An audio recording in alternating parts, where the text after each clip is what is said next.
Make sure to wear the proper PPE when cleaning the FILTAIR 130 filter.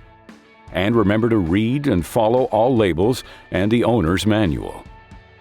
First, turn off the power and disconnect the input power. Then, remove the latches from the top blower assembly of the FILTAIR 130.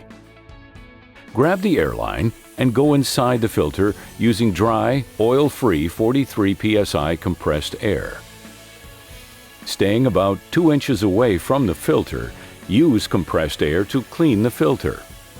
Then open the latches on the dust tray and dispose of the particulate in dustbin. Wipe down the gasket material with a dry rag. Place the filter cabinet back onto the dust tray, making sure it aligns, and put the latches back on.